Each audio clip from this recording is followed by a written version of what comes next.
ഹരി ഓം ഹരി ഓം ഹരി ഓം നാരായണ.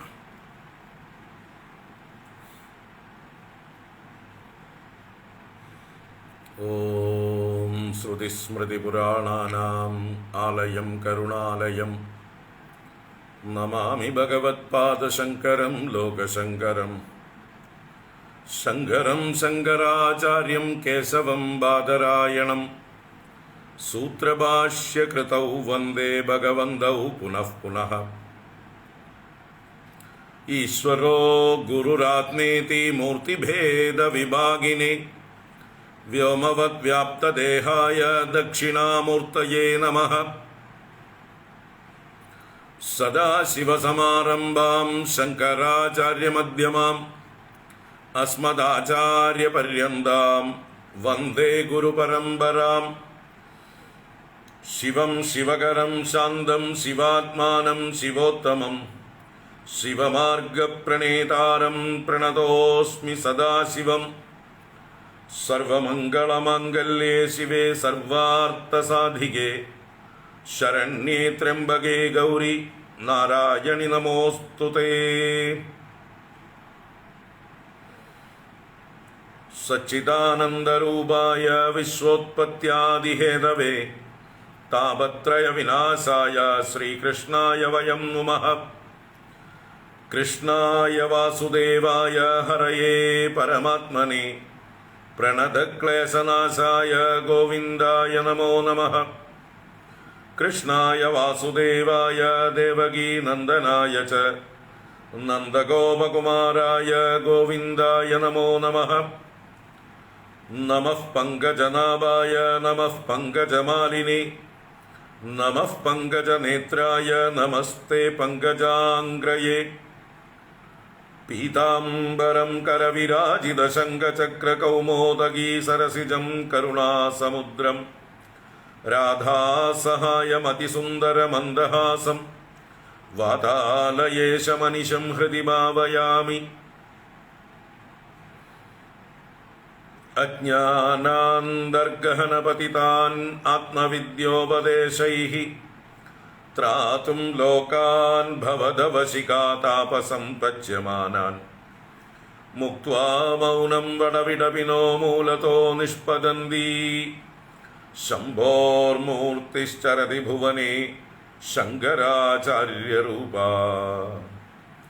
ശംഭോർമൂർത്തിശ്ചരതി ഭുവനേ ശങ്കരാചാര്യരൂപാ.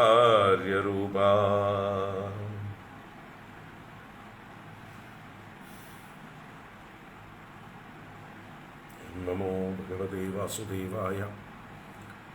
ഓം നമഃ ശിവായ. ഓം ശ്രീ മഹാദേവ്യൈ നമഃ. ഓം നമഃ പരമഋഷിഭ്യോ നമഃ. പരമഋഷിഭ്യഃ ഹരി ഓം. എല്ലാവർക്കും നമസ്കാരം. എല്ലാവർക്കും സുപ്രഭാതം, ശുഭദിനം, സുസ്വാഗതം. നാരായണ.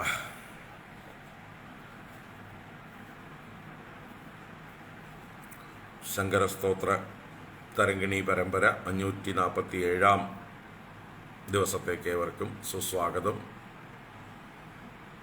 ത്രിപുരസുന്ദരി സാന്നിധ്യ സ്തവം എന്നുള്ള അതിമനോഹരമായിട്ടുള്ളൊരു സ്തവത്തിലേക്കാണ് ഇന്ന് മുതൽ നമ്മൾ പ്രവേശിക്കുന്നത്. കഴിഞ്ഞ 4 ദിവസങ്ങളിൽ ത്രിപുരസുന്ദരി പ്രാതസ്മരണ സ്തോത്രം കണ്ടു. അതുപോലെയുള്ള അതിനേക്കാൾ മനോഹരമായ ഒരു ആചാര്യകൃതിയാണ് ത്രിപുരസുന്ദരി സാന്നിധ്യസ്തവം. 16 ശ്ലോകങ്ങൾ തന്നെയാണ്. ശ്രീവിദ്യാമന്ത്രത്തിലെ 16 ബീജാക്ഷരങ്ങൾ ആദ്യാക്ഷരങ്ങളാക്കിക്കൊണ്ട് 16 ശ്ലോകങ്ങളെ കൊണ്ട് ദേവിയെ സ്തുതിക്കുകയാണ് ആചാര്യ ഭഗവത്പാദർ.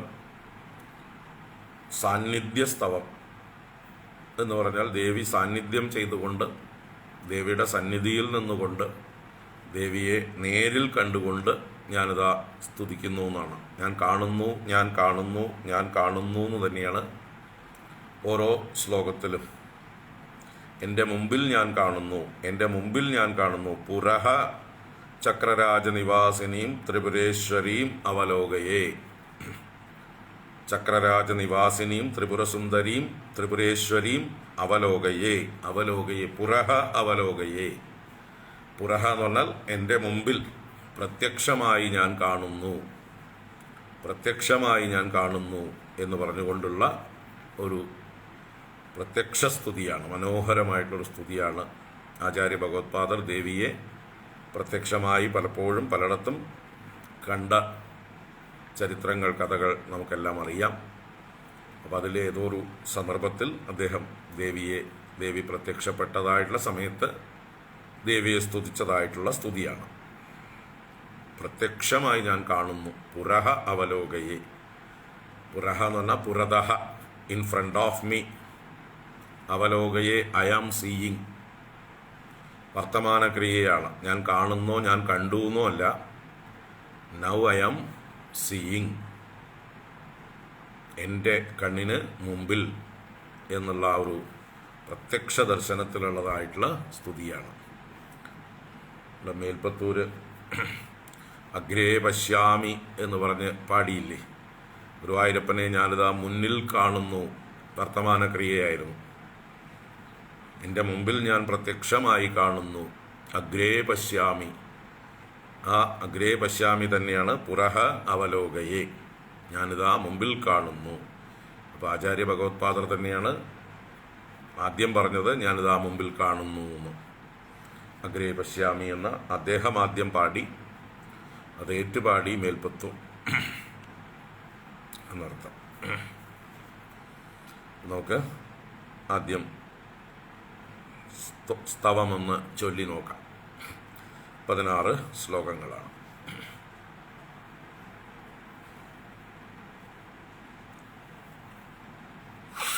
നാരായണ. ഓം ശ്രീ മഹാത്രിപുരസുന്ദര്യൈ നമഃ. ആദിശങ്കര ഭഗവത്പാദകൃതം ത്രിപുരസുന്ദരീ സാന്നിധ്യസ്തവം. കൽപഭാനുസമാനഭാസ്വരധാമലോചനഗോചരാം കിം കിമിത്യതിവിസ്മിതേ മയി പശ്യതീഹ സമാഗതാം. കാളകുന്തളഭാരനിർജിതനീലമേഘകുലാം പുരഃ ചക്രരാജനിവാസിനീം ത്രിപുരേശ്വരീം അവലോകയേ. ഏകദന്തഷഡാനനാദിഭിരാവൃതാം ജഗദീശ്വരീം യേന സാം പരിപന്ഥിനീം അഹമേകഭക്തിമദർച്ചിതാം. ഏകഹീനശതേഷു ജന്മസു സഞ്ചിതാൽ സുകൃതാദിമാം ചക്രരാജനിവാസിനീം ത്രിപുരേശ്വരീം അവലോകയേ.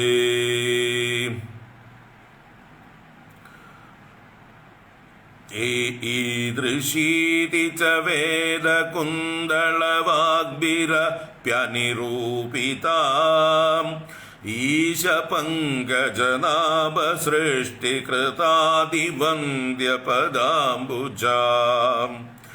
ഈക്ഷണാന്തനിരീക്ഷണേന മദിഷ്ടദാം പുരതോധുനാ ചക്രരാജനിവാസിനീം ത്രിപുരേശ്വരീം അവലോകയേ. ലക്ഷണോജ്വലഹാരശോഭി പയോധരദ്വയകൈതവാദ് ലീലയൈവ ദയാരസ സ്രവതുജ്വലൽ കലശാന്വിതാം. ലാക്ഷയാങ്കിതപാദപാതിമിളിന്ദസന്തതിം അഗ്രദഃ ചക്രരാജനിവാസിനീം ത്രിപുരേശ്വരീം അവലോകയേ. ह्रीमिति प्रतिवासरं जपसुस्थिरोऽहमुदारयाम् योगिमार्गनिरूढयैक्यसुभावनां गदया धिया वल्सहर्षमवाप्तवत्यहम् इत्युदारगिरं पुरः चक्रराजनिवासिनीं त्रिपुरेश्वरीम् अवलोकये हंसवृन्दमलक्तगारुणपादपङ्कज नूपुरक्वाणमोहितमादरात् अनुधावितं मृदु शृण्वती हंसमन्द्रमहार्ततत्त्वमयीं पुरो मम भाग्यदः चक्रराजनिवासिनीं त्रिपुरेश्वरीम् अवलोकये संगदं जलमभ्रवृन्दसमुल्भवं धरणीधरात् धारयावहदञ्जसा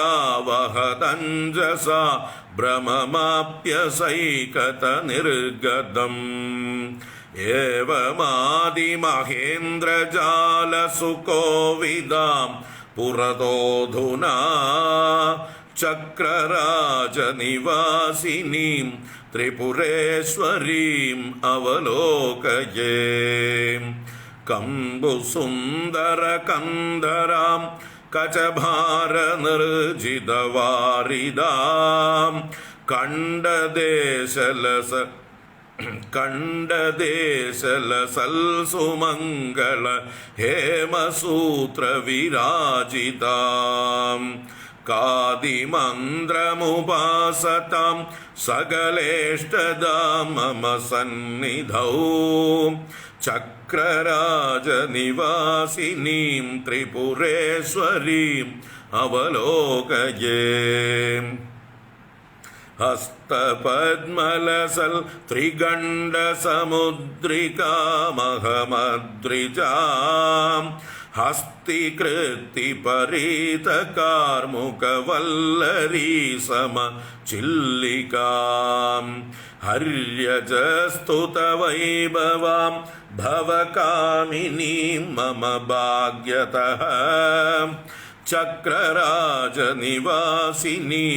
त्रिपुरेश्वरीम् अवलोकये लक्षणोल्लसदङ्गकान्तिझरी निराकृतविद्युतं लास्यलोलसुवर्णकुण्डलमण्डितां जगदम्बिकां लीलयागिल सृष्टिपालन कर्षणादिवितन्वतीं चक्रराजनिवासिनीं त्रिपुरेश्वरीम् अवलोकये ह्रीमिति त्रिपुरामनुस्थिरचेतसा बहुधार्चिताम् आदिमन्त्रमहाम्बुजातविराजमान सुहंसिकाम् हेमकुम्भघनस्तनां चललोलमौक्तिकभूषणां चक्रराजनिवासिनीं त्रिपुरेश्वरीम् अवलोकये सर्वलोकनमस्कृतां जितशर्वरीरमणाननां सर्वदेवमनःप्रियां नवयौवनोन्मदगर्वितां सर्वमङ्गलविग्रहां मम पूर्वजन्मतपोबलाद् चक्रराजनिवासिनीं त्रिपुरेश्वरीम् अवलोकये कन्दमूलबलाशिभिर्बहुयोगिभिश्च गवेषितां कुन्दकुग्मलदन्दपङ्क्तिविराजिताम् വിരാജിതാം അപരാജിതാം കന്ദമാഗമവീരുതാം സുരസുന്ദരീഭിരിഹാഗദാം ചക്രരാജനിവാസിനീം ത്രിപുരേശ്വരീം അവലോകയേ.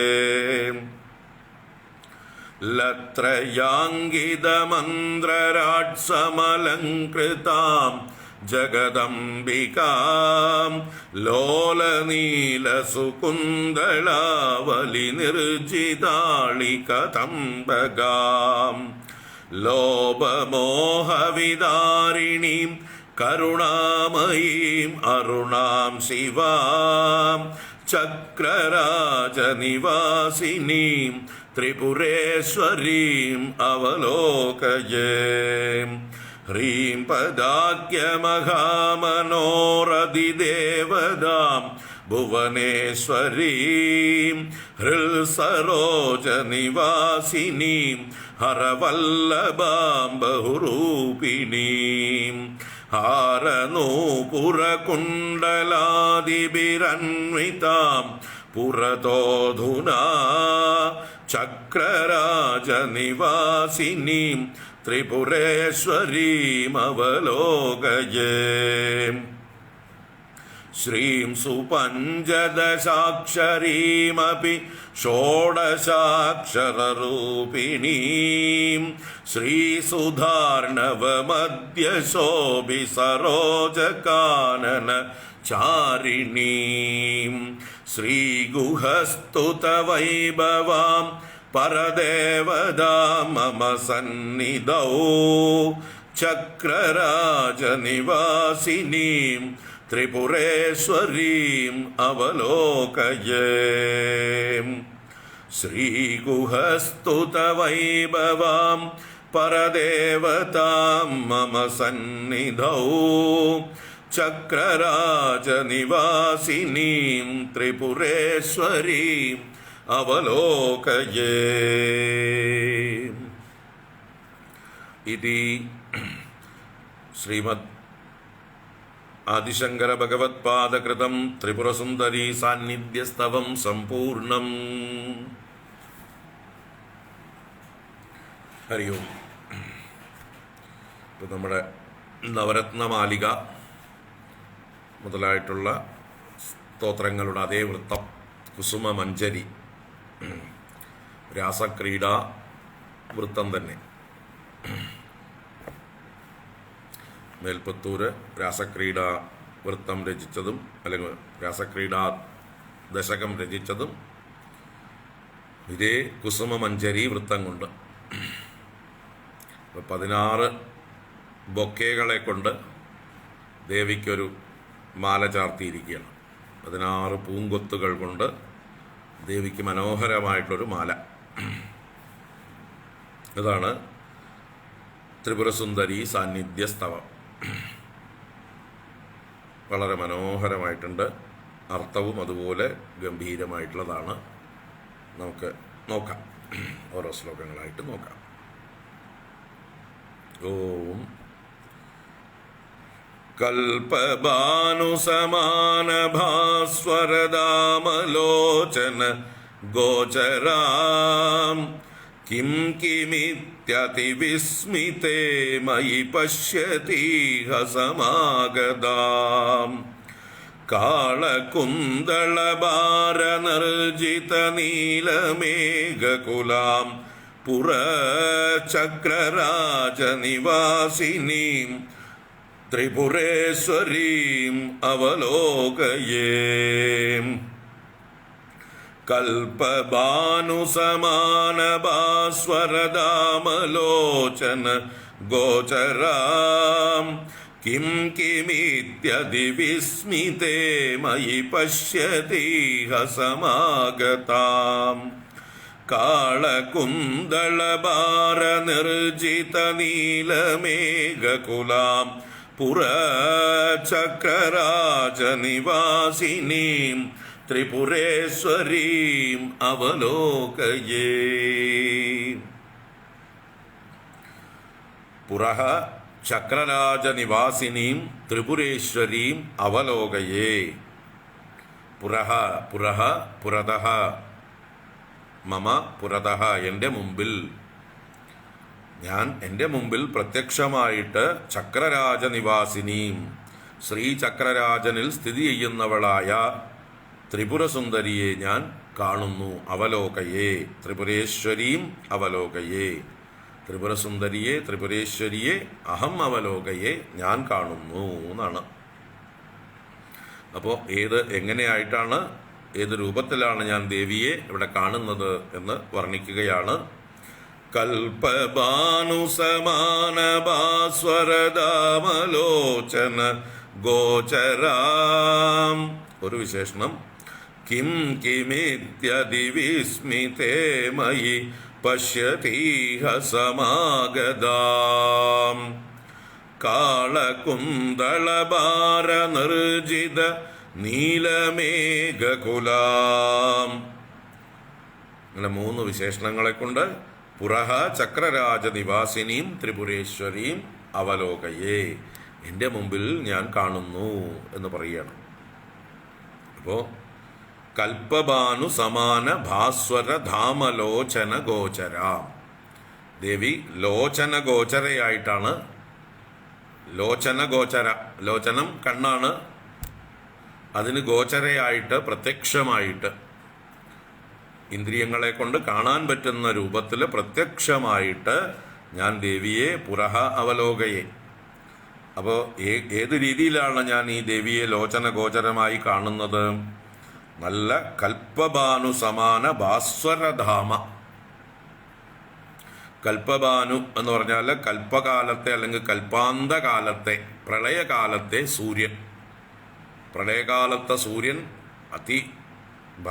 ഭയങ്കരനായ സൂര്യനാണ്. ചണ്ഡ സൂര്യനാണ്, ചണ്ഡാംശുവാണ്. ലോകങ്ങളെ മുഴുവൻ തൻ്റെ തീവ്രമായ കിരണങ്ങളെ കൊണ്ട് ജ്വലിപ്പിക്കുന്ന, ദഹിപ്പിക്കുന്ന ഭയങ്കരമായിട്ടുള്ള ജ്വാലയാണ് പ്രളയകാലത്തെ സൂര്യന്. അപ്പോൾ അതുപോലെയാണ് ഇവിടെ ഉപമിച്ചിരിക്കുന്നത്. കൽപ്പഭാനു സമാന ഭാസ്വര ധാമ. ഭാസ്വരധാമ എന്ന് പറഞ്ഞാൽ പ്രകാശിക്കുന്ന, ശോഭിക്കുന്നതായിട്ടുള്ള ധാമം കൊണ്ട്. ധാമം എന്ന് പറഞ്ഞാൽ ദേവിയുടെ കാന്തി തന്നെ. അപ്പോൾ മൊത്തത്തിൽ ദേവിയെ കാണുന്നത് ഞാൻ ഉദ്യദ്ഭാനു സഹസ്രാഭ അല്ലേ, അതിനേക്കാൾ കേമായിട്ടാണ് ഇവിടെ പറഞ്ഞിരിക്കുന്നത്. ഉദ്യദ്ഭാനു സഹസ്രാഭ എന്ന് പറഞ്ഞാൽ ഉദയസൂര്യൻ ആയിരക്കണക്കിന് ഉദിച്ചുയരും പോലെ ശോഭയോടുകൂടിയവളായിട്ട്. ഇവിടെ അതിനേക്കാൾ പ്രളയകാലത്തെ സൂര്യൻ്റെ ചണ്ഡകിരണന്റെ ഭയങ്കരമായിട്ടുള്ള ശോഭയോടുകൂടി ലോചന ഗോചരയായിട്ട് എന്ന് വെച്ചാൽ എനിക്ക് കണ്ണുകളെ കൊണ്ട് കാണാൻ വയ്യ, അതുപോലെ തീക്ഷ്ണമായിട്ടുള്ള പ്രകാശമാണ് അല്ലേ. നമുക്ക് ചിന്തിക്കാൻ പോലും കഴിയില്ല ആ പ്രകാശമൊന്നും. കാരണം നമ്മൾ രാത്രി നേരത്ത് ഹൈവേയിലൂടെ സഞ്ചരിക്കുമ്പോൾ എതിരെ വരുന്ന കാറുകളുടെയോ ലോറികളുടെയോ ബസ്സുകളുടെയോ ഹാലജൻ ലൈറ്റ് പോലും നമുക്ക് താങ്ങാൻ പറ്റില്ല കണ്ണുകളെ കൊണ്ട്. നമ്മൾ കണ്ണടച്ചു പോകും, അത്ര തീക്ഷ്ണമാണ് അവയുടെ പ്രകാശം പോലും. അപ്പോൾ പിന്നെ പ്രളയകാലത്തെ ചണ്ഡകിരണനായ സൂര്യൻ്റെ പ്രകാശത്തെക്കുറിച്ച് നമുക്ക് ചിന്തിക്കാനാകുമോ? അപ്പം അതാണ് ദേവിയുടെ കാന്തി, അതാണ് ദേവിയുടെ പ്രകാശം. ആ പ്രകാശം കൊണ്ടാണ് ഈ ലോകത്തെ മുഴുവൻ ദേവി പ്രകാശിപ്പിച്ചിരിക്കുന്നത്. അതിൻ്റെ ചെറിയ ചെറിയ ചെറിയ അംശങ്ങളെ കൊണ്ടാണ് നമ്മളൊക്കെ പ്രകാശിക്കുന്നത്, ഈ ലോകം മുഴുവൻ പ്രകാശിക്കുന്നത്. തസ്യഭാസ സർവമിതം വിഭാതി ന തത്ര സൂര്യോപാധി ന ചന്ദ്രതാരകം ന ഇമാ വിദ്യുതോ ഭാന്തി കുതോയമഗ്നി.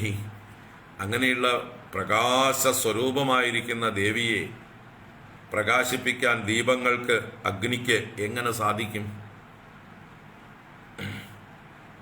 അപ്പൊ ദേവിയെ പ്രകാശിപ്പിക്കാനല്ല, അല്ലെങ്കിൽ ദേവിക്ക് പ്രകാശം കൊടുക്കാനുമല്ല അഗ്നി. ദേവിക്ക് മുമ്പിൽ നമ്മൾ ദീപം കൊളുത്തുന്നതും ആരാധന ചെയ്യുന്നതും കർപ്പൂരാരതി ചെയ്യുന്നതും ഒന്നും. പിന്നെയോ നമ്മുടെ കണ്ണുകൾക്ക്, അല്പദൃഷ്ടികളായിരിക്കുന്ന നമുക്ക് ദേവീ തത്വം അറിയാൻ വേണ്ടി മാത്രം. ദേവിയുടെ യഥാർത്ഥ പ്രകാശം നമുക്ക് താങ്ങാനാവില്ല. അതുകൊണ്ട് ദേവിയുടെ അനുഗ്രഹം കൊണ്ട് ദേവി തന്നെ വിവിധ ക്ഷേത്രങ്ങളിൽ വിവിധ രൂപങ്ങളിൽ നമ്മളെ അനുഗ്രഹിച്ചുകൊണ്ട് സാന്നിധ്യം ചെയ്യുന്നു. ആ മൂർത്തിയെ മാത്രമാണ് നമ്മൾ കാണുന്നത്. ആ മൂർത്തിയിലൂടെ നമ്മൾ കാണേണ്ടത് അമൂർത്തമായിരിക്കുന്ന ദേവിയുടെ ആ മഹത്വത്തെയാണ്. ഓരോ മൂർത്തിയും നമ്മളെ ദേവിയുടെ ആ അമൂർത്തമായിട്ടുള്ള തത്വത്തിലേക്ക് നയിക്കട്ടെ. നമ്മൾ ഈ കാണുന്നതൊന്നുമല്ല യഥാർത്ഥത്തിൽ ദേവി. ആ കണ്ടതിൽ വെച്ച് അയ്യോ പാവം ദേവി എന്ന് ആരും കരുതാതിരിക്കുക. അല്ലേ? ഏതെങ്കിലും ക്ഷേത്രത്തിൽ ഒരു ചെറിയ വിഗ്രഹ രൂപത്തിലിരിക്കുന്ന ദേവിയെ നോക്കിയിട്ട് പാവം ദേവി വസ്ത്രവും ആഭരണവും വെളിച്ചവും ഒന്നും ഇല്ലാതെ അങ്ങനെ ഇരിക്കണു എന്നൊന്നും വിചാരിക്കരുത്. ഈ ലോകത്തിന് മുഴുവൻ വെളിച്ചം നൽകുന്ന, ഈ ലോകത്തിന് മുഴുവൻ വസ്ത്രം നൽകുന്ന, ഈ ലോകത്തിന് മുഴുവൻ ആഭരണങ്ങൾ നൽകുന്ന, ഈ ലോകത്തെ മുഴുവൻ ചൈതന്യവത്താക്കി തീർത്തിരിക്കുന്ന ആ ജഗദംബയാണ് ദേവി. അപ്പോൾ ആ ദേവിയെ നമ്മൾ ഭാവന ചെയ്യേണ്ടത് നമ്മുടെ ഉള്ളിൽ ഏറ്റവും ജ്വലിക്കുന്നതായിട്ടുള്ള, നമുക്ക് താങ്ങാൻ പറ്റാത്തതായിട്ടുള്ള തേജസ്സായിട്ടാണ്, പ്രകാശപൂർണമായിട്ടാണ്. ഇവിടെ ഞാനിതാ ലോചനഗോചരാം, ആചാര്യ ഭഗവത്പാദർക്ക് ദേവി പ്രത്യക്ഷമാവുകയാണ്. പല സന്ദർഭങ്ങളിലും ദേവിയെ ആദിശങ്കര ഭഗവത്പാദർ പ്രത്യക്ഷമാക്കി. അദ്ദേഹത്തിൻ്റെ ആ തപസ്സുകൊണ്ട്, ഭക്തി കൊണ്ട്, മഹത്വം കൊണ്ട്, ഭക്തവാത്സല്യം കൊണ്ട് ദേവി ആ ആചാര്യ ഭഗവത്പാദരുടെ മുമ്പിൽ പ്രകടമായിട്ടുണ്ട്. അപ്പം അങ്ങനെ കാണുന്ന ആ ഒരു ദർശനത്തെ അദ്ദേഹം വർണ്ണിക്കുകയാണ്. പ്രളയകാലത്തെ ചണ്ഡ കിരണനായ സൂര്യനെ പോലെ ഭാസ്വരമായ ധാമത്തോടുകൂടിയ ലോചനഗോചരയായ ത്രിപുരസുന്ദരിയെ ഞാനിതാ എൻ്റെ ദൃഷ്ടികളെ കൊണ്ട് എൻ്റെ മുമ്പിൽ കാണുന്നു. പുരഹ അവലോകയെ, I am seeing her in front of me എന്നർത്ഥം. ചക്രരാജനിവാസിനിയും ത്രിപുരേശ്വരിയും അവലോകയെ. അപ്പോൾ ആ പ്രകാശം കണ്ടപ്പോൾ ഞാൻ ആശ്ചര്യപ്പെടുകയാണ്. കണ്ട ഞാനിത് എന്താണെന്ന് ആലോചിക്കുക. അതാണ് കിം കിം ഇതി അതിവിസ്മിതേ മയി പശ്യതി. മയി പശ്യതി, ഞാൻ നോക്കുകയാണ്, ഞാൻ നോക്കിക്കൊണ്ടിരിക്കുകയാണ്. പശ്യതി സതി, എന്താണ് ഞാൻ നോക്കുന്നത്? കിം കിം ഇതി അതിവിസ്മിതേ മയി. കിം കിം എന്ന് പറഞ്ഞാൽ എന്താണ് ഈ മുമ്പിൽ വരുന്നത് എന്നിങ്ങനെ അതിവിസ്മിതേ, അതിവിസ്മയത്തോടുകൂടി ഞാൻ നോക്കിക്കൊണ്ട് നിൽക്കേ. അഹം പശ്യതി സതി, മയി പശ്യതി സതി. ഇഹ സമാഗതാം, എൻ്റെ മുമ്പിൽ സമാഗതയായിരിക്കുന്ന, എൻ്റെ മുമ്പിൽ പ്രത്യക്ഷയായി സാന്നിധ്യം ചെയ്യുന്നതായിട്ടുള്ള ത്രിപുരേശ്വരിയെ ഞാൻ കാണുന്നു. അപ്പം ഞാൻ ആ പ്രകാശ തീവ്രത കണ്ടിട്ട് എന്താണെന്ന് എനിക്ക് ഉൾക്കൊള്ളാൻ പറ്റാതെ വിസ്മയിച്ച് ഞാൻ കണ്ണും തുറച്ച് വായം പൊളിച്ച് അതിശയിച്ചുകൊണ്ട് എന്താണെന്ന് നോക്കി നിൽക്കേ. കിം കിം ഇതി അതിവിസ്മിതേ മയി പശ്യതി ഇഹ സമാഗതാം, ഞാൻ നോക്കിക്കൊണ്ട് നിൽക്കേ എൻ്റെ മുമ്പിലേക്ക് വന്നു ചേർന്നതായിട്ടുള്ള ആ ചക്രരാജ നിവാസിനിയായ ത്രിപുരസുന്ദരിയെ ഞാൻ കാണുന്നു, എൻ്റെ മുമ്പിൽ കാണുന്നു. അത് ദേവിയുടെ കാരുണ്യം കൊണ്ടാണ് ദേവി തന്നെ ഞാൻ ഇന്ന ആളാണെന്നും കൂടി മനസ്സിലാക്കി കൊടുത്തത്. ചക്രരാജ നിവാസിനിയായ ത്രിപുരസുന്ദരിയാണെന്ന്, അല്ലെങ്കിൽ ആകെ കൂടി കണ്ണ് മഞ്ഞളിച്ച് എന്താണെന്ന് അതിശയിച്ച് നിൽക്കുകയാണ്, വ്യാഖ്യാനിക്കാൻ പറ്റാതെ നിൽക്കുകയായിരുന്നു ആചാര്യ ഭഗവത്പാദർ. അതാണ് കിം കിം കിം ഇതി അതിവിസ്മിതേ മയി പശ്യതീഹ സമാഗതാം കാളകുന്തളഭാര നിർജിത നീലമേഘകുലാം. ദേവിയുടെ കാളകുന്തളം എന്ന് പറഞ്ഞാൽ കറുത്ത തലമുടി, അതിൻ്റെ ഭാരം. അപ്പോൾ കറുത്ത തലമുടി, കേശഭാരം കൊണ്ട് നിർജിത, നല്ലതുപോലെ ജയിച്ചിരിക്കുന്ന, നിതരാം ജിതമായിരിക്കുന്ന നീലമേഘ കുലാം, നീലമേഘങ്ങളുടെ കുലങ്ങളെ, നീലമേഘ സമൂഹങ്ങളെ, കാർമേഘ കൂട്ടങ്ങളെ ദേവി തൻ്റെ കൂന്തൽ കൊണ്ട്, അതിൻ്റെ ഭാരം കൊണ്ട്, കേശഭാരം കൊണ്ട് ജയിച്ചിരിക്കുന്നു. അപ്പോൾ ദേവിയുടെ ശിരസിലുള്ള കേശഭാരം, കറുത്ത കേശഭാരം മേഘക്കൂട്ടങ്ങളെ, കാർമേഘക്കൂട്ടങ്ങളെ വെല്ലുന്ന ഭാവത്തിൽ അത്രയും കറുപ്പും അത്രയും വലുപ്പവുമുള്ളത് എന്നർത്ഥം. ഒരു ഗംഭീരമായിട്ടുള്ള ഭാവത്തിലാണ് ദേവിയെ കാണുന്നത്. അപ്പോൾ അത്രയും വലുപ്പത്തോടു കൂടിയതായിട്ടുള്ള ജടാഭാരത്തോടുകൂടി, കേശഭാരത്തോടുകൂടി, കാർമേഘക്കൂട്ടത്തെ വെല്ലുന്ന ശോഭയോടുകൂടി ഇരിക്കുന്നതായിട്ടുള്ള കുന്തളത്തോടു കൂടിയവളായ ആ ത്രിപുരസുന്ദരിയെ, ചക്രരാജ നിവാസിനിയെ ഞാൻ എൻ്റെ മുമ്പിൽ ദർശിക്കുന്നു, കാണുന്നു എന്നാണ് ആദ്യം വർണ്ണിച്ചത്. കൽപഭാനുസമാന ഭാസ്വരദാമലോചന ഗോചരാം കിം കിമിത്യതിവിസ്മിതേ മയി പശ്യതീഹ സമാഗതാം കാളകുന്തളഭാരനർജിത നീലമേഘകുലാം പുരഃ ചക്രരാജനിവാസിനീം ത്രിപുരേശ്വരീം അവലോകയേ. ചക്രരാജനിവാസിനീം ത്രിപുരേശ്വരീം അവലോകയേ. ആചാര്യ ഭഗവത്പാദർക്കല്ലാതെ ആർക്കാണ് ഇങ്ങനൊരു ദർശനം കിട്ടുക? ആർക്കാണ് ഇങ്ങനെ ദേവിയെ കണ്ടുകൊണ്ട് ആത്മവിശ്വാസത്തോടു കൂടി സ്തുതിക്കാനാവുക? വേറൊരാൾക്കും ആവില്ല, ആചാര്യ ഭഗവത്പാദർക്ക് തന്നെ പറ്റുള്ളൂ. അപ്പോൾ ആചാര്യ ഭഗവത്പാദരുടെ തന്നെ സ്തുതിയാണെന്ന് അതിൻ്റെ കോൺഫിഡൻസിൽ നിന്ന്, ആ ഭാഷയിൽ നിന്ന്, വർണ്ണനയിൽ നിന്ന് എല്ലാം കൂടിയിട്ട് നമുക്ക് ഉറപ്പിക്കാമെന്ന് പറയാം. ആചാര്യ ഭഗവത്പാദരുടെ പുറകിൽ നിൽക്കാം നമുക്കൊക്കെ. ആചാര്യ ഭഗവത്പാദർ ദേവിയെ കാണിച്ചു തരികയാണ് നമ്മുടെ മുമ്പിൽ. ദാ കണ്ടോളൂ, ഞാൻ കാണുന്നു, നിങ്ങൾക്കും കാണാം, വരൂ എൻ്റെ പുറകെ. ഈ ത്രിപുരസുന്ദരി സാന്നിധ്യസ്തവം നിത്യവും ജപിച്ചാൽ മതി. അതിലുള്ള ബീജാക്ഷരങ്ങൾ ശ്രീവിദ്യ മന്ത്രത്തിൻ്റെ ബീജാക്ഷരങ്ങളാണ്. അത് നിങ്ങളെ ദേവിയുടെ സന്നിധിയിലേക്ക് എത്തിക്കും. ദേവിയെ ഞാൻ കാണുന്നത് പോലെ നിങ്ങൾക്കും കാണാം എന്ന് നമുക്ക് ഒരു ആത്മവിശ്വാസം തരുന്ന ഭാഷയാണ് ആചാര്യ ഭഗവത്പാദരുടെ ഈ ഒരു ഭാഷ. പ്രത്യക്ഷമായി കാണുന്നു എന്നാണ്. ഏകദന്ത ഷഡാനനാദിഭിരാവൃതാം ജഗദീശ്വരീം യേന സാം പരിപന്ഥിനീം അഹമേകഭക്തിമദർച്ചിതാം ഏകഹീനശതേഷു ജന്മസു സഞ്ജിതാൽ സുകൃതാദിമാം ചക്രരാജനിവാസിനീം ത്രിപുരേശ്വരീം അവലോകയേ. ഏകദന്തഷഡാനനാദിഭിരാവൃതാം ജഗദീശ്വരീം യേന സാം പരിപന്ഥിനീം അഹമേകഭക്തിമദർച്ചിതാം ഏകഹീനശതേഷു ജന്മസു സഞ്ജിതാൽ സുകൃതാദിമാം ചക്രരാജനിവാസിനീം ത്രിപുരേശ്വരീം അവലോകയേ.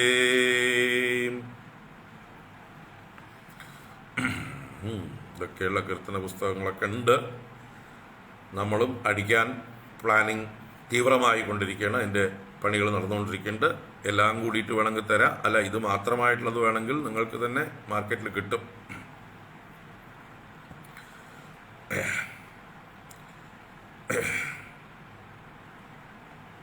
നോക്കാം. അപ്പോൾ ചക്രരാജ നിവാസിനീം ത്രിപുരേശ്വരീം അവലോകയേ. ചക്രരാജ നിവാസിനിയായ ത്രിപുരേശ്വരിയെ ഞാൻ കാണുന്നു. ഇവിടെ ദേവി എങ്ങനെയൊക്കെ വർണ്ണിച്ചിരിക്കുന്നു? ഏകദന്ത ഷഡാനനാദിഭിരാവൃതാം, ഒന്ന് ജഗദീശ്വരീം, ഏനസാം പരിപന്ഥിനീം, ഒന്ന് ഏനസാം പരിപന്ഥിനി എന്നുള്ളത് ഒരു പ്രയോഗമാണ്. അഹം ഏകഭക്തിമദർച്ചിതാം, ഏകഭക്തിമദർച്ചിതാം എന്നുള്ളത് നാലാമത്തെ വിശേഷണം. ഏകഹീനശതേഷു ജന്മസു സഞ്ചിതാത് സുകൃതാത്, അത് തൻ്റെ കാര്യം പറയുകയാണ്. അപ്പം 4 വിശേഷണങ്ങളാണ് ദേവിയെ പറഞ്ഞത്. ഇമാം എന്ന് പറഞ്ഞിട്ടുണ്ട്. ഇമാം എന്ന് പറഞ്ഞാൽ ഇവളെ എന്നാണ്. ഇമാം അവലോകയെ, ഇവളെ ഞാൻ കാണുന്നു. ഇവളെ ഞാൻ കാണാനുള്ള കാരണമാണ് പറഞ്ഞത്. ഏകഹീന ശതേഷു ജന്മസു സഞ്ചിതാത് സുഹൃതാദിമാം. ശതേഷു ജന്മസു എന്ന് പറഞ്ഞാൽ 100. അപ്പോൾ ഏകഹീന ശതേഷു എന്നുള്ളത് 1 കുറഞ്ഞത് എന്ന് പറഞ്ഞാൽ 99 ജന്മങ്ങളിൽ എന്നുള്ളൊരർത്ഥം പോലെ. അനേക ജന്മം എന്ന് പറയാൻ വേണ്ടിയിട്ടാണ്. അനേക ജന്മങ്ങളിൽ ചെയ്തത്, 100 ജന്മങ്ങളിൽ എന്ന് ചെയ്തതാണ്. അതിനെ പറയാനായിട്ട് ഏകഹീന ശതേഷു എന്ന് പറഞ്ഞാൽ അനേക ജന്മങ്ങളിൽ, എത്രയോ ജന്മങ്ങളിൽ ഞാൻ ആർജിച്ചതായിട്ടുള്ള അനേക ജന്മസു സഞ്ചിതാത് സുകൃതാത്, സഞ്ചയിക്കപ്പെട്ടതായിട്ടുള്ള സുഹൃതം ഹേതുവായിട്ട് ഇമാം എന്ന് പറഞ്ഞാൽ ഇവളെ, ഈ രാജരാജേശ്വരിയെ. ആ പുസ്തകം ഇപ്പോൾ അവൈലബിൾ അല്ല, സ്റ്റോക്കില്ല, അവരുടെ അടുത്ത് പ്രിന്റ് ഇല്ല. ഇപ്പോൾ RS വാദ്യാരുടെ ആ പുസ്തകം സ്റ്റോക്കില്ല. ദേവി ഉപാസ്തി ക്രമം.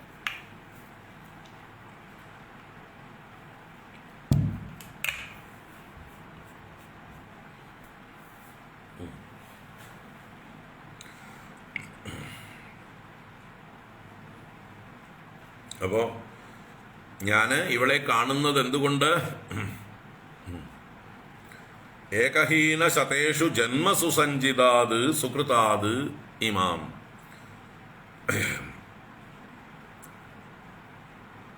അനേക ശതക്കണക്കിന്, അല്ലെങ്കിൽ 99 എന്ന് വേണമെങ്കിൽ ഇവിടെ കൃത്യമായിട്ട് എണ്ണം പറയാം. അവിടെ അത് ഉദ്ദേശിച്ചിട്ടല്ല, 100 കണക്കിന് ജന്മങ്ങളെ കൊണ്ട് സഞ്ചയിച്ചതായിട്ട് സുഹൃതം കൊണ്ടാണ് ഞാൻ ഇമാം ചക്രരാജ നിവാസിനിയും ത്രിപുരേശ്വരിയും അവലോകയെ, എനിക്ക് ഈ ദേവിയെ കാണാൻ കഴിഞ്ഞത് ഈ ജന്മത്തിൽ മാത്രം ചെയ്ത സുഹൃതമല്ല, അനേക ജന്മങ്ങളിൽ ചെയ്തത് എന്നർത്ഥം. അപ്പോൾ ആ ദേവി എങ്ങനെയൊക്കെ വിശേഷിപ്പിച്ചു? ഏകദന്ത ഷഡാനനാദിഭിരാവൃതാം. ഏകദന്തൻ ഒറ്റക്കൊമ്പൻ, ഗണേശ ഭഗവാനും, ഷഡാനനൻ ആറുമുഖനാലും, ആദിബി എന്നുള്ളത് കൊണ്ട് ബാക്കിയുള്ള പരിപന്തികളൊക്കെ തന്നെ 2 മക്കളും, ബാക്കി ദേവിയുടെ എന്താ പറയുക സേവികമാരായിട്ടുള്ളവരും സേവകന്മാരായിട്ടുള്ളവരും, നന്ദികേശ്വരനും ചണ്ഡികേശ്വരനും മറ്റ് ഭൂതഗണങ്ങളും, അതുപോലെ ദേവിയുടേതായിട്ടുള്ള സേവികമാരായിട്ടുള്ള അണിമാതി ദേവതകളും മറ്റ് നവാവരണ ദേവതകളും എല്ലാവരാലും എന്നൊക്കെ അർത്ഥം. അതാണ് ഏകദന്ത ഷഡാനനാദിഭിഹി ആവൃതാം. ഏകദന്തനും ഷഡാനനും മുതലായവരാലെല്ലാം സേവിക്കപ്പെടുന്ന, ആവൃത എന്ന് പറഞ്ഞാൽ ചുറ്റി നിൽക്കുന്ന, ചുറ്റി നിൽക്കുക എന്ന് പറഞ്ഞാൽ ഇവിടെ സേവിക്കലാണ്, എല്ലാവരാലും സേവിക്കപ്പെടുന്നവളും, ജഗതീശ്വരീം, ജഗത്തിന്റെ ഈശ്വരി, ലോകത്തിന്റെ മുഴുവൻ ഈശ്വരിയായിരിക്കുന്നവളും, ഏനസാം പരിപന്ധിനീം എന്ന് പറഞ്ഞാൽ ഏനസ് എന്ന് പറഞ്ഞാൽ പാപം എന്നർത്ഥമാണ്. ഏനസ് എന്ന് പറഞ്ഞാൽ പാപം. ഏനഹ എന്നാണ് അതിൻ്റെ രൂപം. മനഹ, ധനുഹു എന്നൊക്കെ പറയും പോലെ സകാരം ലോപിച്ച് വിസർഗമായി മാറും. അപ്പം ഏനഹ എന്നാവും. ഏനസ് എന്നാണ് ശബ്ദം. അപ്പോൾ ഏനസാം എന്നുള്ളത് അതിൻ്റെ ഷഷ്ടി ബഹുവചനം. അപ്പൊ പാപങ്ങളുടെ പരിപന്തിനിയാണ് ദേവി. പരിപന്തിനി എന്ന് പറഞ്ഞാലോ, പരിപന്തി എന്ന് പറഞ്ഞാൽ പുല്ലിംഗം, ശത്രു എന്നർത്ഥമാണ്. പരിപന്തി ശത്രു സൈന്യം, ശത്രു എന്നൊക്കെ അർത്ഥത്തിലാണ് പരിപന്തി എന്ന് പറയുക. പരിപന്തിനി എന്ന് പറയുമ്പോഴോ ദേവി പാപങ്ങളുടെ ശത്രുവായിരിക്കുന്ന സ്ത്രീഭാവമാണ് ഇവിടെ പരിപന്തിനി എന്നുള്ളത് കൊണ്ട്. അപ്പൊ പാപങ്ങളുടെ ശത്രുവായിരിക്കുന്നവൾ എന്ന് പറഞ്ഞാലോ, പാപങ്ങളെ മുഴുവൻ നശിപ്പിക്കുന്നവൾ, എല്ലാ പാപങ്ങളെയും നശിപ്പിക്കുന്നവൾ. ദേവിയെ ഭജിക്കുന്നവരുടെ സർവ്വ പാപങ്ങളെയും ദേവി നശിപ്പിക്കുന്നു. ഏനസാം പരിപന്തിനീം, പാപങ്ങളുടെ മുഴുവൻ നാശിനിയും. അഹം ഞാൻ, ഏകഭക്തിമത് അർച്ചിതാം. ഏകഭക്തിമത് അർച്ചിതാം. ഏകഭക്തിമത് എന്ന് പറഞ്ഞാല് ഏകാന്ത ഭക്തിമാന്മാർ, ദേവിയെ മാത്രം ഭക്തിയോടുകൂടി ഭജിക്കുന്നവർ ഏകാന്ത ഭക്തന്മാർ, അവരാൽ അർച്ചിക്കപ്പെടുന്നവൾ. അപ്പോൾ ഏകാന്ത ഭക്തന്മാരാൽ മാത്രം, അല്ലെങ്കിൽ ഏകാന്ത ഭക്തന്മാരാൽ അർച്ചിക്കപ്പെടുന്നവളുമായിരിക്കുന്ന ഈ ദേവിയെ അഹം ഞാൻ, ഏകഹീന ശതേഷു ജന്മസു സഞ്ചിതാത് സുഹൃതാത്, എൻ്റെ ഒന്നല്ലാത്ത അല്ലെങ്കിൽ 100 കണക്കിനുള്ളതായിട്ടുള്ള ജന്മങ്ങളിൽ ചെയ്തതായിട്ടുള്ള സുഹൃതം കൊണ്ട് ഇവളെ ഞാനിപ്പോൾ കാണുകയാണ്. അനേക കോടി ജന്മങ്ങളിൽ ചെയ്തതിൻ്റെ പുണ്യത്തിൻ്റെ ഫലമായിട്ട് എനിക്ക് ദേവീ ദർശനം സിദ്ധിച്ചിരിക്കുന്നു. ചക്രരാജ നിവാസിനിയായിരിക്കുന്ന ത്രിപുരേശ്വരിയെ ഞാനിതാ കാണുന്നു എൻ്റെ മുമ്പിൽ. എൻ്റെ സുഹൃതം തന്നെയാണ്, എൻ്റെ ജന്മജന്മാന്തരത്തിൽ ചെയ്ത സുഹൃതത്തിൻ്റെ ഫലമായിട്ട് ഞാനിതാ ദർശിക്കുന്നു. ദേവിയെ കാണുമ്പോൾ ദേവിയുടെ ചുറ്റും ദേവിയുടെ സേവകന്മാര് ഗണപതി ഭഗവാനും സുബ്രഹ്മണ്യസ്വാമിയും ഒക്കെ ഉണ്ട്. ജഗദീശ്വരിയായിട്ടാണ് കാണുന്നത്. ദേവിയെ കാണുന്നത് തന്നെ നമ്മുടെ പാപങ്ങളെയൊക്കെ നശിപ്പിക്കുന്നു. പാപങ്ങളുടെ ശത്രുവാണ് ദേവി. ഏകാന്ത ഭക്തന്മാരാൽ അർച്ചിക്കപ്പെടുന്നവളാണ് ദേവി. അങ്ങനെയുള്ള ദേവിയെ എൻ്റെ സുഹൃതം കൊണ്ട് ഞാൻ ദർശിക്കുന്നു. ഏകദന്ത ഷഡാനനാദിഭിരാവൃതാം ജഗദീശ്വരീം ഏനസാം പരിപന്ധിനീം അഹമേകഭക്തിമദർച്ചിതാം ഏകഹീനശതേഷു ജന്മസു സഞ്ചിതാത് സുഹൃദാദിമാം ചക്രരാജനിവാസിനീം ത്രിപുരേശ്വരീം അവലോകയേ. ചക്രരാജനിവാസിനീം ത്രിപുരേശ്വരീം അവലോകയേ. ഈദൃശീതി ച വേദകുന്തളവാഗ്ഭിരപ്യനിരൂപിതാം ഈശപങ്കജനാഭസൃഷ്ടികൃതാദിവന്ദ്യ പദാംബുജാം ഈക്ഷണാന്തനിരീക്ഷണേന മദിഷ്ടതാം പുരതോദുനാ ചക്രരാജനിവാസിനീം ത്രിപുരേശ്വരീം അവലോകയേ.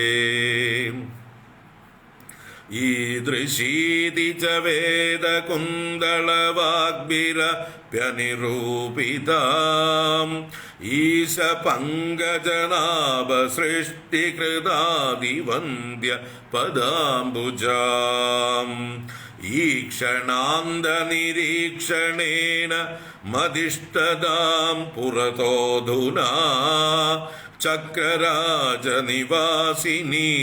ത്രിപുരേശ്വരീം അവലോകയേ.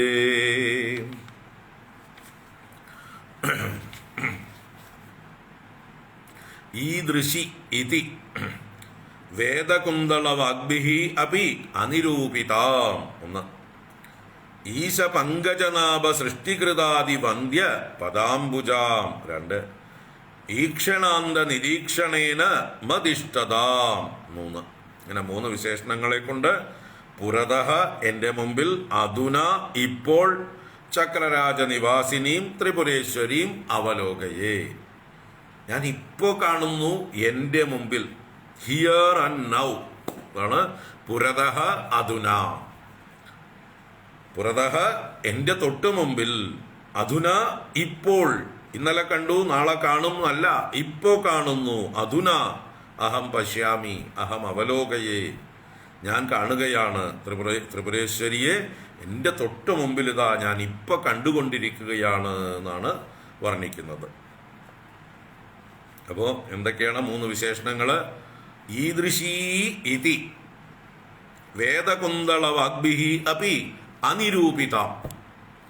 അനിരൂപിതാം. അനിരൂപിത എന്ന് പറഞ്ഞാൽ നിരൂപണം ചെയ്യപ്പെട്ടിട്ടില്ല, നിരൂപിക്കപ്പെട്ടിട്ടില്ല, നിശ്ചയിക്കപ്പെട്ടിട്ടില്ല.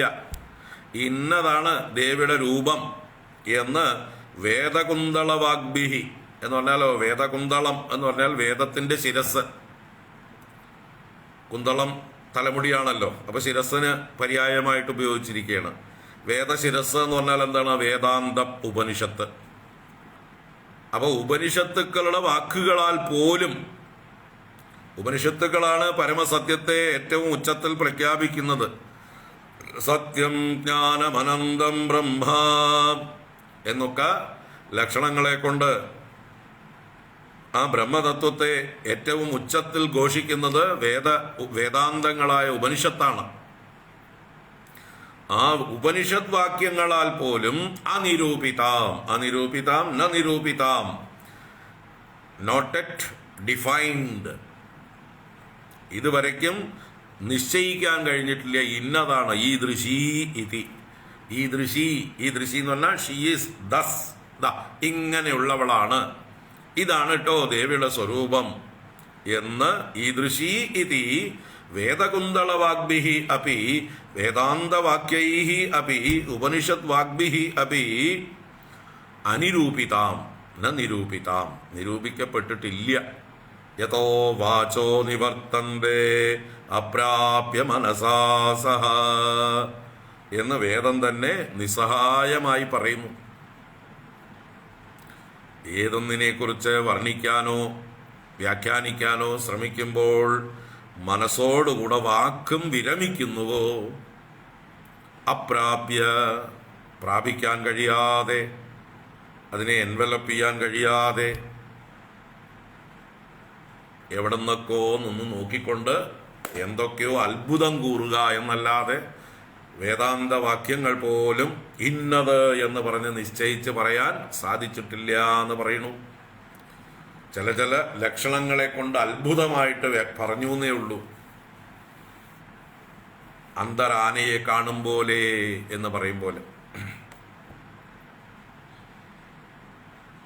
വേദവാക്കുകൾ പോലും ആ ബ്രഹ്മത്തെ കാണുന്നത് അന്തരാനയെ കാണും പോലെ എന്ന് വേണമെങ്കിൽ പറയാം. പക്ഷെ അത്ര അങ്ങോട്ട് വേദങ്ങളെ നമ്മൾ ചെറുതാക്കാൻ പാടുള്ളതല്ല. വേദങ്ങളാണ് ഈശ്വര ദർശനത്തിലുള്ള പ്രമാണം, പരമമായിട്ടുള്ള പ്രമാണം. അങ്ങനെ പരമമായിട്ടുള്ള പ്രമാണങ്ങൾക്ക് പോലും നിസ്സഹായത അവർ പറയുന്നു. ഞങ്ങൾ പോലും അശക്തരാണ് ദേവിയുടെ സ്വരൂപത്തെക്കുറിച്ച് വർണ്ണിക്കാൻ. ഞങ്ങളാവും പോലെയൊക്കെ വർണ്ണിച്ചു തരാം, ബാക്കി നിങ്ങൾ സാക്ഷാത്കരിക്കുമ്പോൾ അറിയാം. അനുഭവവേദ്യമാണ്, അനുഭവിച്ചറിയേണ്ടതാണ്. ഏതനുഭവം? അത് ഞാൻ തന്നെ എന്നുള്ള അനുഭവം ഉണ്ടാവണം, അപ്പോഴേ അറിയുള്ളൂ. അഹം ബ്രഹ്മാസ്മി എന്ന അനുഭവം, അത് ബോധം ഉണ്ടാവണം, അപ്പം മാത്രമേ ഇതെന്താണെന്ന് അറിയാൻ കഴിയുള്ളൂ. അതുവരേക്ക് അത് അത്ഭുതമായിട്ടുള്ളൊരു വസ്തു. ആശ്ചര്യവത് പശ്യതി കശ്ചിദേനം ആശ്ചര്യവത് വദതി തദൈവ ചന്യഃ ആശ്ചര്യവച്ചൈനമന്യഃ ശൃണോതി ശ്രുത്വാപ്യേനം വേദന ചൈവ കശ്ചിത്. അതിനെ എത്ര കേട്ടാലും ന വേദ, അറിയുന്നില്ല. അത് കേട്ടിട്ട് അറിയാനും പറ്റുന്നതുമല്ല. കേൾക്കൽ ചില സൂചകങ്ങൾ മാത്രം, ചില ലക്ഷണങ്ങൾ മാത്രം. അതിൻ്റെ വെളിച്ചത്തിൽ നമ്മളതിനെ അന്വേഷിച്ച് കണ്ടെത്തണം. അതിൻ്റെ യഥാർത്ഥ സ്വരൂപത്തിലേക്ക് നമ്മൾ മുഴുകണം. ആഴണം വാഴണം നിത്യം, വാഴണം വാഴണം സുഖം. അപ്പം അങ്ങനെയുള്ള വേദകുന്തള വാഗ്ഭിഹി അപി ഈദൃശി ഇതി അനിരൂപിതാം. ഈദൃശിയാണ്, ഇങ്ങനെയുള്ളവളാണ് എന്നിങ്ങനെ നിരൂപിക്കപ്പെട്ടിട്ടില്ലാത്തവളാണ് ആ ദേവി ത്രിപുരസുന്ദരി. ഈദൃശീതിച്ച വേദകുന്തള വാഗ്ഭിരപി അനിരൂപിതാം. ഈശ പങ്കജനാഭ സൃഷ്ടികൃതാദി വന്ദ്യ പദാംബുജാം. ദേവിയുടെ പദാംബുജം വന്ദ്യമാണ്, വന്ദിക്കപ്പെടുന്നതാണ്. ആരാലൊക്കെ? ഈശ പങ്കജനാഭ സൃഷ്ടികൃത്ത് ആദി. അപ്പൊ ഈശൻ മഹേശൻ തന്നെ, മഹാദേവൻ തന്നെ. പങ്കജനാഭൻ പത്മനാഭൻ വിഷ്ണു. സൃഷ്ടികൃത്ത് ആരാണ്? ബ്രഹ്മദേവൻ. അപ്പോൾ ഇവിടെ ത്രിമൂർത്തികളുമായി ആരൊക്കെയാണ്? ഈശൻ, പങ്കജനാഭൻ, സൃഷ്ടികൃത്ത്. മഹാദേവൻ, വിഷ്ണു, ബ്രഹ്മദേവൻ. ഇവർ മൂന്ന് പേരാലും ആദി. ആദി എന്നുള്ളത് കൊണ്ടോ ഇവർ മുമ്പിലുണ്ട്, ബാക്കി അണികൾ ലക്ഷം ലക്ഷം പിന്നാലെ. ധീരതയോട് നയിച്ചോളൂ, ലക്ഷം ലക്ഷം പിന്നാലെ എന്ന് പറയും പോലെ ഇന്ദ്രാദി ദേവന്മാരെല്ലാവരും പുറകെയുണ്ട്. അങ്ങനെയുള്ള ഈശ പങ്കജനാഭ സൃഷ്ടികൃതാദി വന്ദ്യപദാംബുജാം. വന്ദിക്കപ്പെടുന്ന പാദകമലത്തോടു കൂടിയവളെ ഞാൻ കാണുകയാണ്. എല്ലാവരും ദേവിയെ സ്തുതിച്ചുകൊണ്ട് നിൽക്കുകയാണ്, എല്ലാവരും ദേവിയെ വണങ്ങിക്കൊണ്ട് നിൽക്കുന്നതായിട്ട് ഞാൻ കാണുന്നു. ഈക്ഷണാന്ത നിരീക്ഷണേന മദിഷ്ടതാം പുരതോദുനാ.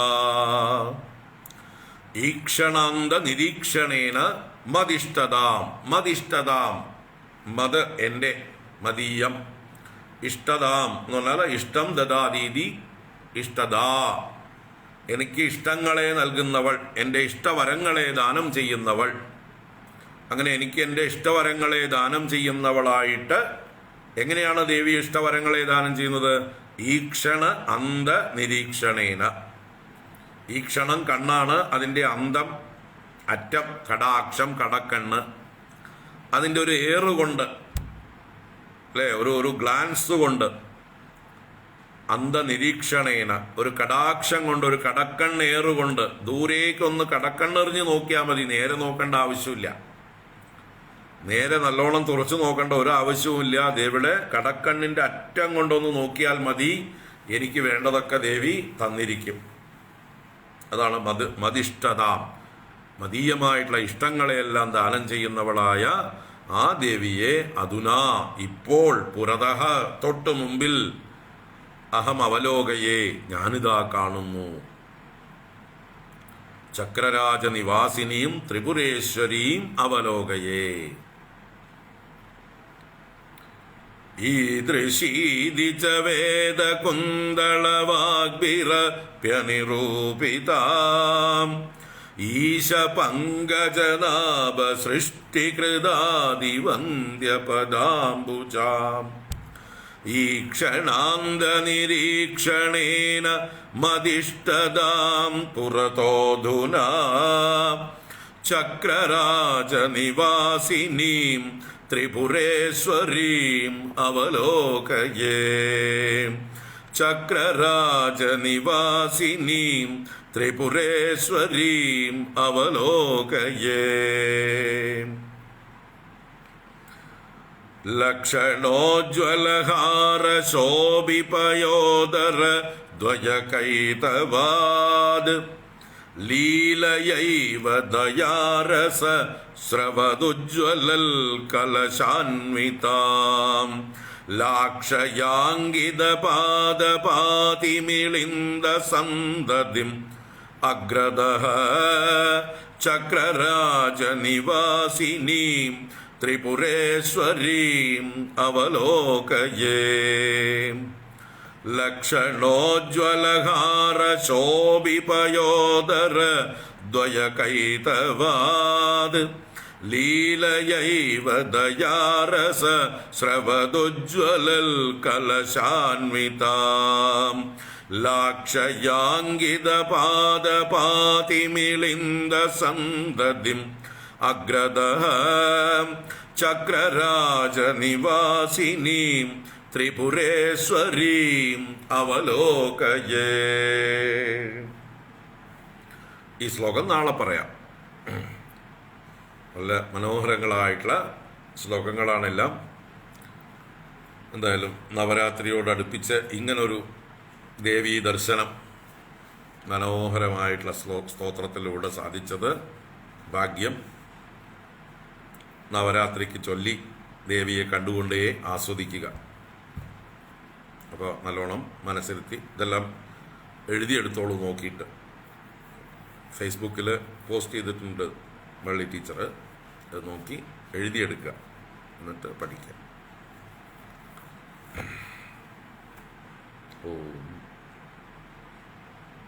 കായേന വാചാ മനസേന്ദ്രിയൈർവാ ബുദ്ധ്യാത്മനാ വാ പ്രകൃതേ സ്വഭാവാത് കരോമി യദ്യത് സകലം പരസ്മൈ നാരായണായേതി സമർപ്പയാമി. ഓം ശാന്തി ശാന്തി ശാന്തി. ഹരി ഓം ശ്രീ ഗുരുഭ്യോ നമഃ. ഹരി ഓം.